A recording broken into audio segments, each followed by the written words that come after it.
Hey, so how's it, everybody? Welcome back to Freedom FANatics, where your freedom is worth fighting for. Guys, today it is just myself and Tiego to talk some smack about the news of the day and what's been going on at Tiego.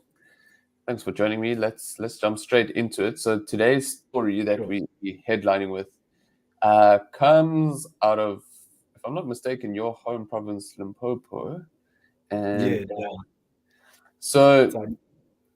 so this story, let me just bring it up on screen. Coming from News 24 says that a desperate job seekers kidnapped, robbed, and stripped naked by scammers. Okay, so that's off the bat. That's quite a terrifying prospect.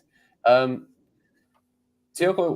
what are your thoughts when you saw this? Because let me just run through it briefly. So the article basically talks about 3 unsuspected job seekers were lured via social media to non-existent jobs in Zanin, Limpopo, where they end up being kidnapped and stripped naked.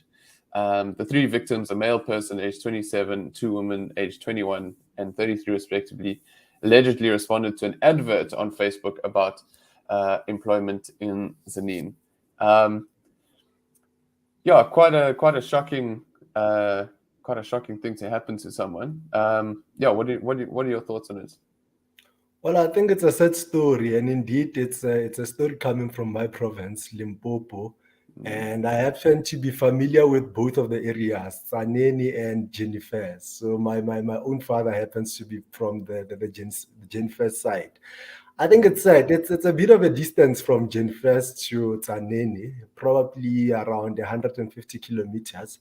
It's said that the 3 young people that they speak about in the article took a taxi from Jennifer's to Tsaneni only to be scammed. I think what I thought was the saddest thing was the fact that chances are that these people probably used their last money to travel from Jennifer to Tsaneni. So it goes to show you the level of desperation that there is in the country, right? People are willing to travel such lengths for job opportunities that they saw on social media that they most probably, because we have not engaged with the people, but they might have even thought about the possibility of this job being a scam, the job alert being a scam. But due to the difficult circumstances that we currently live in, the difficult economic circumstances, high number of unemployment, they probably just thought, let me go and give it a chance. But yeah, the ending story is a really sad story. And the most sad thing that happened on that day, the most tragic thing, I think, is when the people who took stuff from these 3 young people instructed the one male guy who was there to rape one of the women. I think it's the most brutal thing that they've done on that particular day. They had already done brutal stuff, taking stuff from people, making them travel all the way, knowing very well that there's nothing they're traveling for. But for me, the most brutal one was even further giving an instruction to the male to rape the female. It's heart-wrenching. It's heart-wrenching. No, absolutely. And I mean, I think what you're seeing here essentially is the desperation for jobs and gainful employment being weaponized in order for malicious intent. So it's I mean, this is the kind of negative consequences of poor policies creating an environment where we have such a high unemployment rate. But also, I guess to kind of see how trying to solve social ills such as gender-based violence, how those kind of social ills are made even worse by something like low unemployment. And I think there is also something to be said here about how the effect that a big population with lots of unemployed young men has on a country. If you don't have particularly young men who maybe don't have the dignity of work or maybe pride. But guys are driven by pride and ego. We can't get away from those kind of things. So I don't know. What do you think about those sort of more social aspects about social repercussions, I guess, of unemployment? There's a lot of them. I think there's a lot of them. Like you've mentioned, like we mentioned before, there's now the issue of suicide. The number of suicide cases that are coming up, rising from 3 per day now to 15 per day. And part of, I haven't done any study around this, but you'd imagine that as economic times become harder, the way that economic times have become harder in South Africa, a lot of people would end up taking their lives because they cannot see beyond that one particular day, that perhaps they don't have something to put on the table, they don't have anything to feed to the kids. I saw last week a story emerging of a father who poisoned, I think it was 4 of his kids, 4 out of 5 kids, and 3 of them unfortunately passed away. He gave them energy drinks. The energy drinks were poisoned. He also consumed an energy drink afterwards, attempting to take his own life. But unfortunately, or fortunately, I don't know what to refer to it as. Really, he did not pass away and is in hospital currently. But such issues, we must expect that such issues are going to arise. Such social issues are going to arise as economic times become harder. People were passing on different judgments and around this whole case of the father who gave energy drinks to the kids. But to an extent, I don't agree with what he did, but I understood to a certain extent that the way things are tough in the country, if I was a parent and had absolutely nothing to give to my kids at this point in time, the thought of taking one's life and taking the life of the kids is a thought that's possibly gonna pop around if at that point you cannot see beyond that particular day. And so there are really many social issues that arise from the whole thing of unemployment rising, lack of job opportunities, lack of economic growth, lack of and of course the lack of economic growth is also costing those who would like to start their own businesses or have started their businesses. The flow of income is quite low at the moment, and so businesses are also struggling. So there's a lot, really. There's a lot connected to this, and really it's a sad state that we find ourselves in.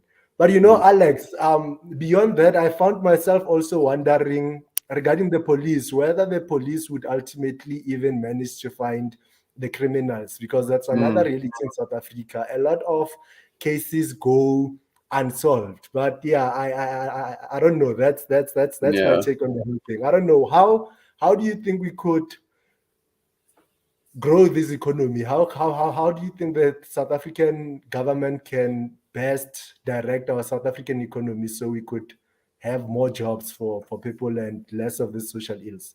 Yeah, exactly. No, I think, yeah, I mean, we obviously want to default to education, but that's kind of a foundational element that we can't fix overnight, and that doesn't really help the currently 75% of young unemployed people who have had their chance to go through the education system.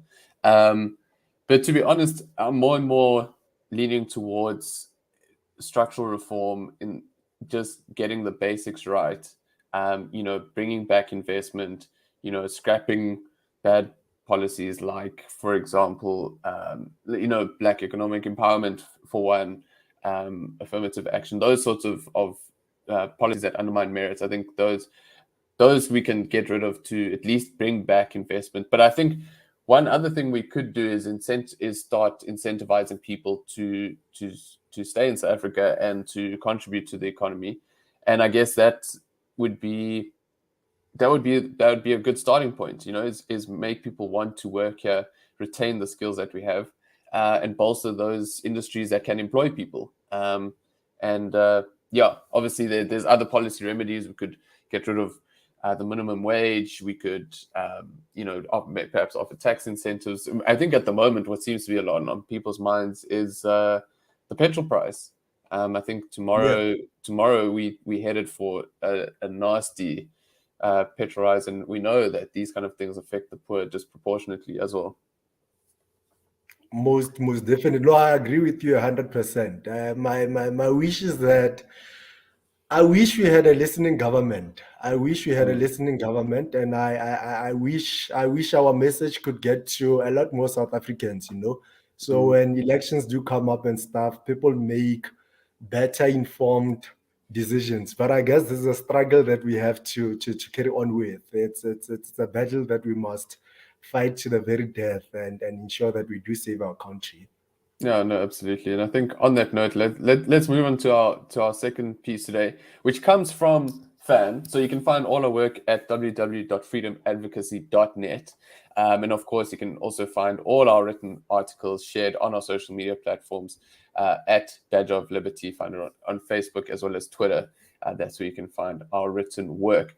And this story comes from our good colleague, Simo Zulu, who wrote on the regressive nature of racial quotas in South African sport. Now, Tiego, this is something we've spoken about before. But there was one. I'll let you essentially worked with Simo to write this piece. But there was one quote that I thought was really, really good, and it's down sort of near the bottom of the article, where he says, where is it? Oh, here we go. As colleague Chris Patterson had previously written,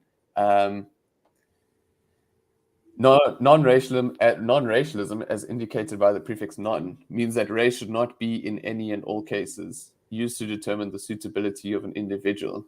Simo goes on to say that in a truly non-racial democratic state, the one that South Africa intends to be, there can be no race-based laws, there can be no fair race-based discrimination. I thought that was a really cool, punchy quote.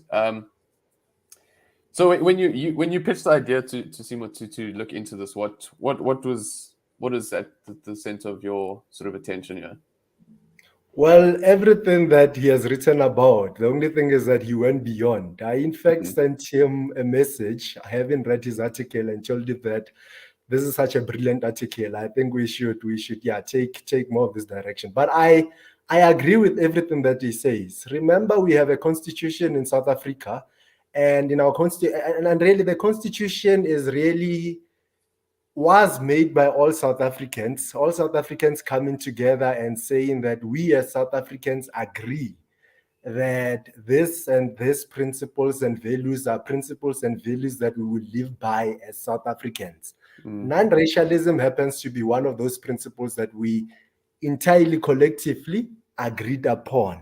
So it's shocking that now, after having had that agreement, we are now there's now those who are really pushing for a reverse, saying that we need to fix the past and we have to use race to fix the past. It doesn't make logical sense at all. Institutions such as the South African Institute of Race Relations, the Free Market Foundation, have throughout many years, produced reports, writing feasibility reports stating how we could get to a point of uplifting every citizen economically so, without using race as part and parcel of that procedure of getting there. Race is something that we have agreed upon as South Africans, that it is a poisonous social construct. And of course, we know very well that race is something that was invented in the 17th century. So it's not something that's natural. It's not something that came about naturally. It's something that a social scientist or a group of social scientists actually sat down and determined in their own heads and decided in their whole heads that we are going to have so many races. And this race, we are going to define this particular race, that these are the 1, 2, 3, 4s. These ones are the 3, 4, 5, 6. These ones 8, 9, 7. That kind of a thing.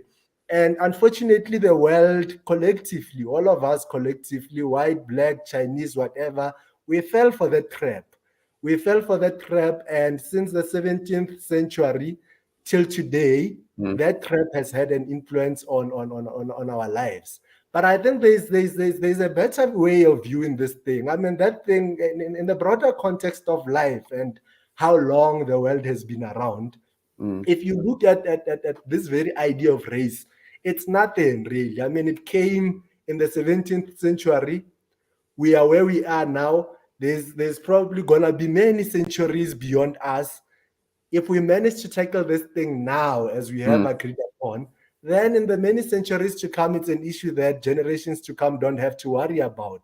So I think there's a necessity for us as South Africans to really start reflecting on politics, not just in the context of our own generational politics, but really think about politics of before and politics to come, and the fact that really we are really just a small drop when you consider politics in that context. We are really just a small drop, and but small as we are, we can really make this huge contribution that by erasing race, we could make this huge contribution that would allow society to move forward, centuries to come, society to operate in a non-racial manner, to operate without discriminating against each other, society to find each other again at a human level.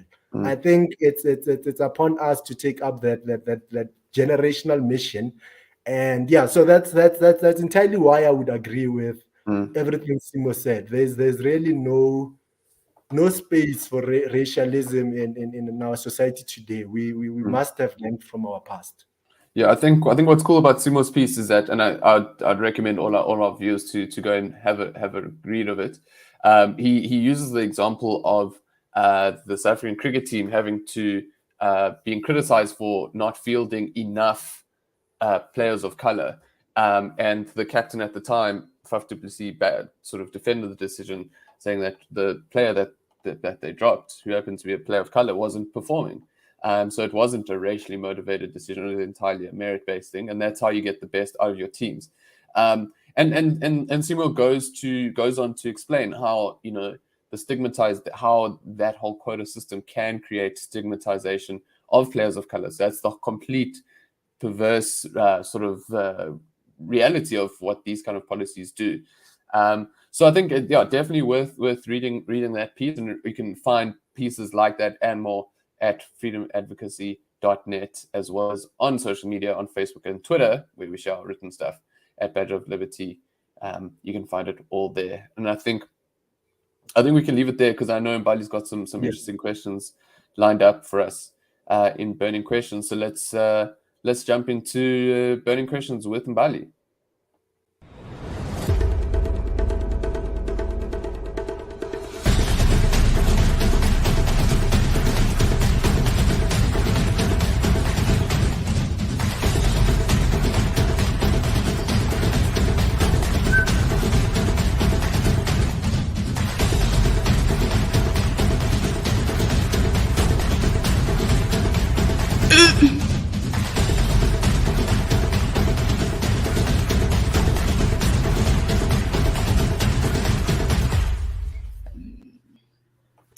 Hello and welcome to another episode of Burning Questions. Hi Alex, hi Tiego. I'm Bali. How you guys doing? Yeah. Good, thanks. And how are you, member? Alex, is everything What's up okay? with Alex? No, it's guys, I feel like the week starts off so hot. Like, I feel like Bro. Mondays and Tuesdays are like 0 to hero, and like after there it but maybe it's just me. Maybe I need to go and align my chakras somewhere else. Definitely, please. I think you're the problem here. Guys, so today I'm Burning Questions. We're looking at a quote from Dr. Anthea Jeffrey. I think we refer to her as Dr. Anthea Jeffrey, right? Alex, this is where you correct me. Yeah, no, she Cool. most definitely earns that title for sure. Cool. Can you guys see and read everything? Cool. Okay, let's get right into it. This quote card, do you guys want me to read it out, or should we go straight to comments? Read it out. Let's read it out and then we'll tackle some comments, I reckon. Boring. Hashtag boring. Jokes. Okay. So this quote card from Dr. Anthea Jeffrey reads: "The harm to the majority of Black South Africans is enormous, as scarce tax revenues and repeatedly siphoned off for the benefit of deployed cadres and the ANC's patronage machine." Let's go right straight into this one. I think the comment comes from Jake's, and it reads a bread and a coke, and they vote for the ANC again, and they are kept uneducated, so fraudster BE elite can fatten their bellies and fill their pockets with the promised lies.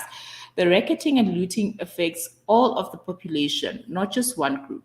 And I think, guys, we spoke about this, I think, last week in the burning questions of last week, that I think we're talking about grants. And what the conversation was, they keep the grants going so that they always know that they'll have someone who's supporting them, who's voting for them. And I think Jace is also touching on that again, that these people, they just offer you a certain incentive and they think that you're going to keep voting for them. Diego, what do you think about Jake's comment? Well, I think not necessarily a bread and coke, but social grants, of course. But I do think that the matter is, it's quite a complex matter, right? Because at the same time, you have people who live in poverty and absolute poverty, who, when you give 350, the 350 makes a lot of difference in their lives immediately, right? And such people might end up voting for you because they are not even necessarily aware that you are the one causing them not to have 350 in the first place. Okay, why are they not aware? Why are they not aware? Lack of education. That has to be it. Lack of education. But even more so, man, it depends. It depends on where you are. You stay in. So even in terms of information and the kind of information that reaches you in South Africa, it really does depend on where in South Africa you are located. Like I've made the example with the people in Begasfort, that the politics there are a lot different from the politics practiced in Cape Town, Joburg, Polokwane, or let's say Port Elizabeth, right? Around those areas, people are interested in service delivery, for example. Whereas in places like Begasfort, yes, people are interested in service delivery and stuff, but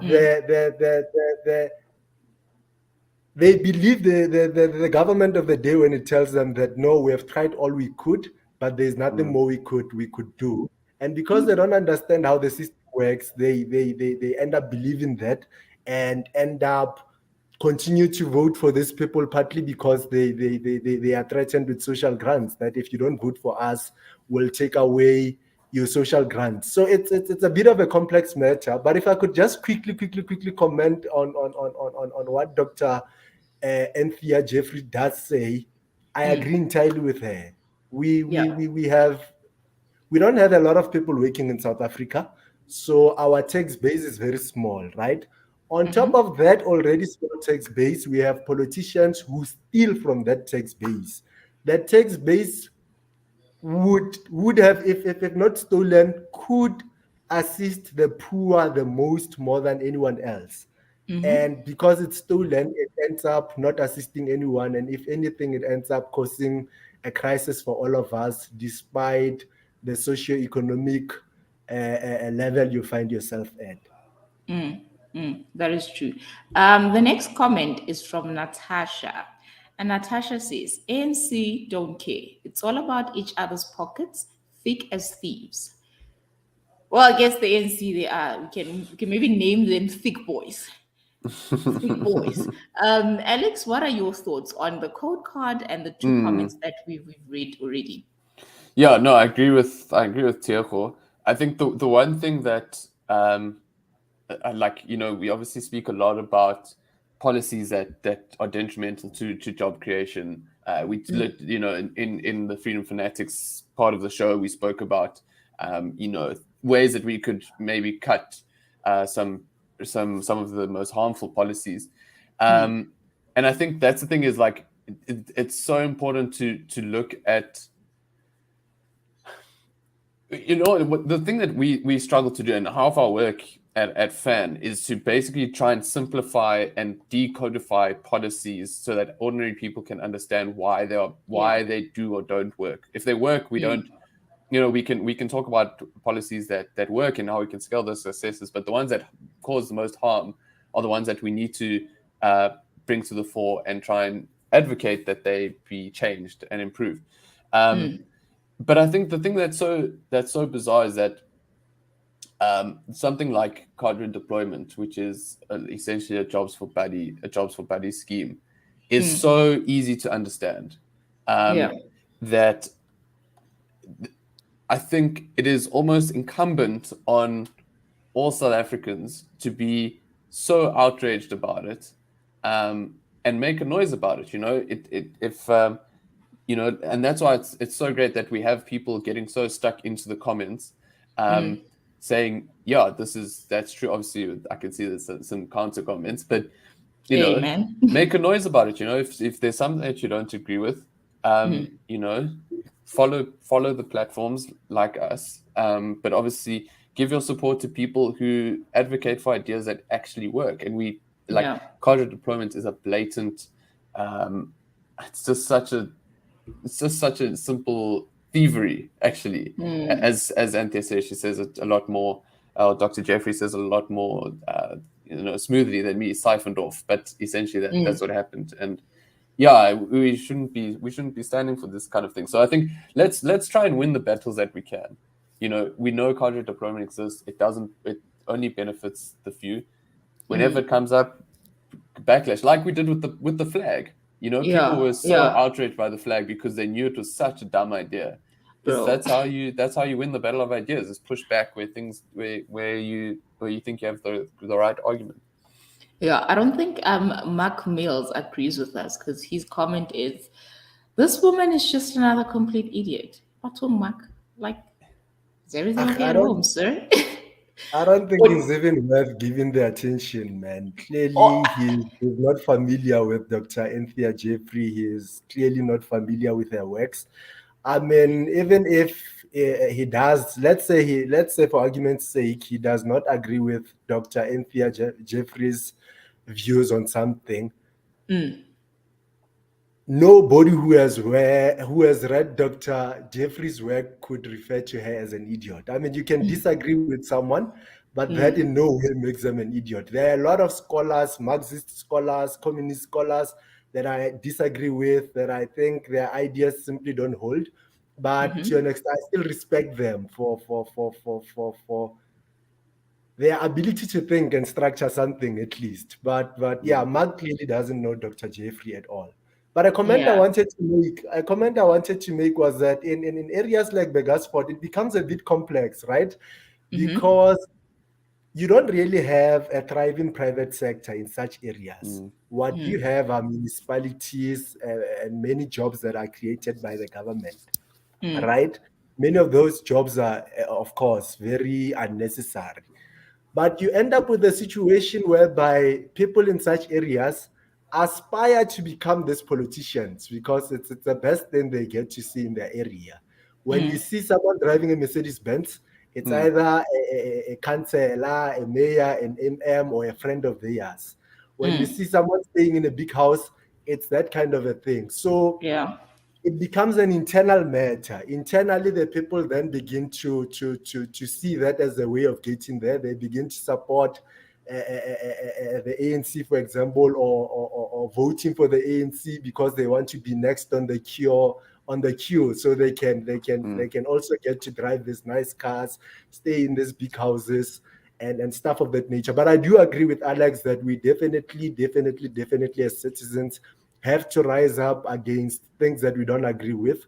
But another duty that I think we should take upon ourselves and make it our responsibility really is to educate the next person in whatever space. If you go to KwaZulu-Natal, if you go to Limpopo, if you go to the Eastern Cape, you are in rural areas, you are having a conversation with someone, try exactly what we are trying to do as FAN here, breaking down these big things into small things. Try to break down these big things into small things. And I think it's part of how movements such as the Black Student Movement, movements such as the ANC, managed to get to where they did when they did politically, they did not rely only on themselves as organizations passing on the message, but relied on educating citizens, and the next citizen educating the next citizen, the next citizen educating the next one. Eventually, we'll get to a point whereby we are at one level or at one crucial level of understanding of our politics. But it's gonna be a hard one, but it's a duty that we cannot leave undone. Definitely. Let's go to the next comment, which is from Eugene Tombeni, and he says, "Profound truth by Miss Anthea Jeffrey. We are being used, misused, underused, overused, and abused on this evil overtaxation system." And I think these are kind of comments that we like to see that people actually are not happy with the state of South Africa, and they are able to interact with us and share their views and their thoughts. We appreciate you guys. Neba Dula says, all that was created by a white system. Alex, not because you are a bit but was the system created by people who kind of look like you? These kind of comments are just like not helpful. They stress you out. No, they don't stress me out. They're just not useful. They don't accelerate the debate. You know what I mean? Like, there's nothing of substance here from Mgleba to work with. I mean, contract deployment was created by the ANC in 1997. I mean, that's still when Mandela was president of the country and the ANC. It's just like, it's weak sauce, man. Like, what? That's just missing the point. You know what I mean? I don't really. And I this is something that I guess it's something important to try and flesh out here. So let's give it a bash. Is when you're in an environment where somebody wants to deviate the debate around political issues in South Africa to say, oh, this is just a white thing, or this is just a black thing, or whatever, is to make the point of how something, to counter argue with something like, okay, but regardless of where it started, or like, okay, the premise is wrong, like it's not a white people system, whatever. The point is that cadre deployment harms the majority of Black South Africans. If that is something that you don't want to happen, then you should support the sort of the binning of cadre deployment. It's simple. Does Mleba want cadre deployment to continue? Does he want harm to continuously be done to the majority of poor South Africans, black and white, but primarily the majority black population? So I think that's kind of thing is not to get sidetracked by like deviant or like, I don't want to say deviant, but it's like maybe lazy and like trying to catch you out comments. I don't know. Yeah, definitely. Or like misinformed, or like he doesn't really understand, or he doesn't want to, basically. Yeah, exactly. I don't think it's misinformed. I think it's just it's like a deliberate attempt not to deal with the content of the subject. He's deliberately being disingenuous and mischievous. It's very deliberate. But I even wonder what in particular is he referring to? Is he referring to perhaps a tax system, of which we've always had tax systems in Africa, even before the arrival of white settlers? You had situations whereby kings would demand from community members to donate a certain share of food they would have raised on their farms to the king. We've always had such things. Like I always say, it's ours really is a human history, littered and filled with many places where we as human beings collectively, well, I'm not even referring to us, generations that came before us, collectively did certain things within a certain context. Here and there we could judge and say it's mistakes, say it's wrongs and whatnot. But the reality of the matter is that we are where we are. We need to get out of the situation we find ourselves in. We need practical solutions of getting out of this. Anything else really doesn't cut it. It's a waste of time, like Alex has said. Yeah, definitely. The next comment is quite long. I'll try summarize it. It's from Rosemary. So she's basically saying that we are in the state because of the ANC. It's basically the ANC's fault that Africans are poor and they are desperate. And obviously, she goes in to mention that we've had 14 years of load shed. Guys, has it been 14 years of load shedding? Please tell me no, it hasn't. It started in 2008 or 2009. So yeah, it's close to that, if not that, I think.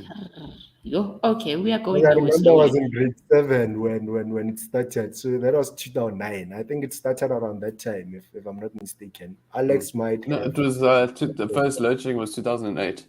So it's a veritable teenager going into tackling grade 8 or whatever. Yeah. Puberty's about to hit load shedding, guys. It's lit. Dude, I wonder what it's gonna look like when it's 16. Bro, they'll come into your house and take your candles then.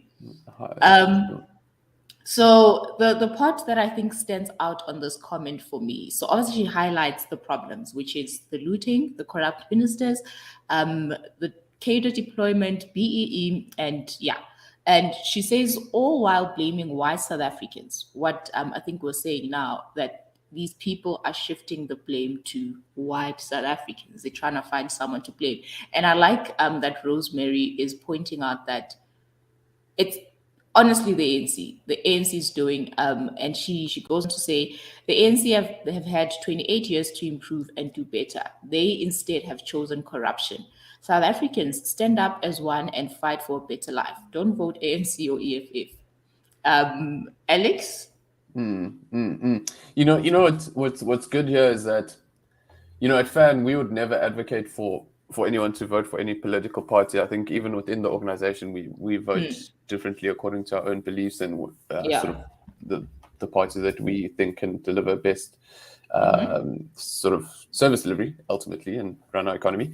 But I think, the thing is, you must hold the ruling party of the day accountable. And if people need to decide how they do that, and I think that's partly why Rosemary is defaulting to voting. I think voting is something we all very passionate about. Is that's your checks and balances. If you don't like how something is done, use the democratic process that is there, of which voting is one, to bring a better life for yourself. If you think somebody can do it better, do it. If you get someone to paint your house and do a bad job, you don't hire the same painter. Get someone else, or tell them what a bad job they're doing. Give them a chance. If they do it again, you move on. It's not, you don't owe. And I think obviously that's something much, much deeper in South African politics, is that there's a deep-rooted political allegiance, obviously particularly to the ANC. But go out there and use whatever mechanisms are available to show that you're not happy with the state of affairs. Bro, but it's been 28 years. I tried that. Maybe South Africans are just nice people. We just like giving chances. Like at this point, we're not even like on second chances. 28 chances that we're giving the ANC. Like it's kind of crazy. I think it's a bit more complex. I don't think South Africans are just giving I don't think they're just giving the ANC votes. I think some of those who are giving the ANC votes give the ANC votes because they aspire to eat like the ANC and to get there. I think society is rotten at large beyond the ANC. And I think, there's a lot of people who are really supporters of the ANC, not because they believe in the ANC, what it stands for. I think that has died out.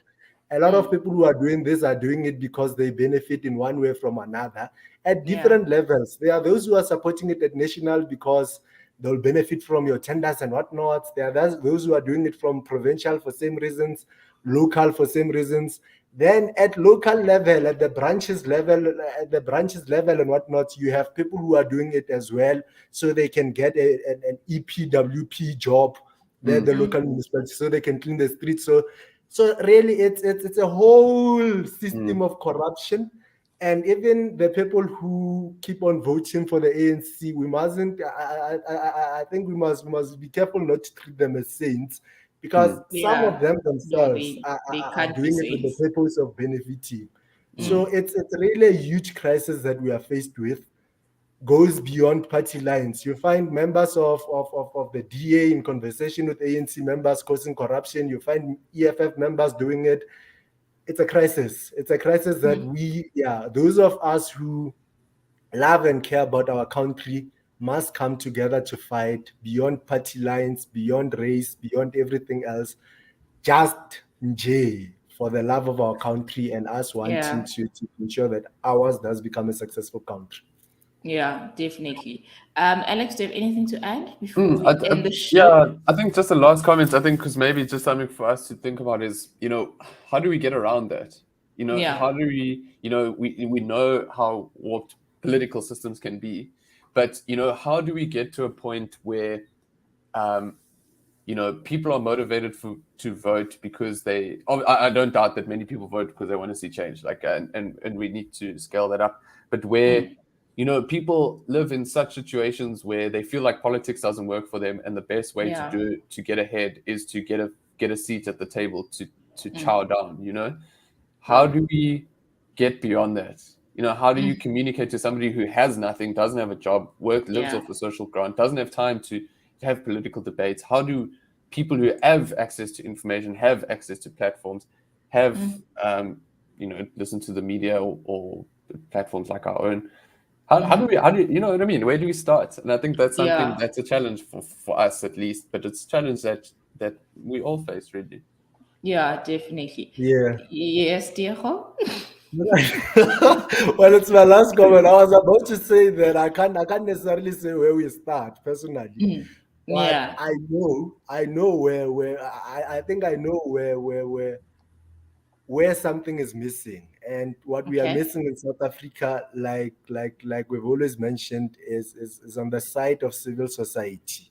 We need more civil society organizations that are going to hold the government to account, that are going to stand with the people, for the people, and Mm, demand that right things be done by the people. But I do think that we have started.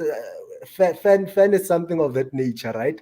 Yeah. I think the question then becomes, how do we expand and reach mm, out to as many citizens as possible, reach out to someone who's sitting in Mdantsane in the Eastern Cape, reach out to someone who's in Kayaliche in Cape Town, reach out to someone who's in Guyana, Limpopo without Wi-Fi connection, who mm, can't access our podcast.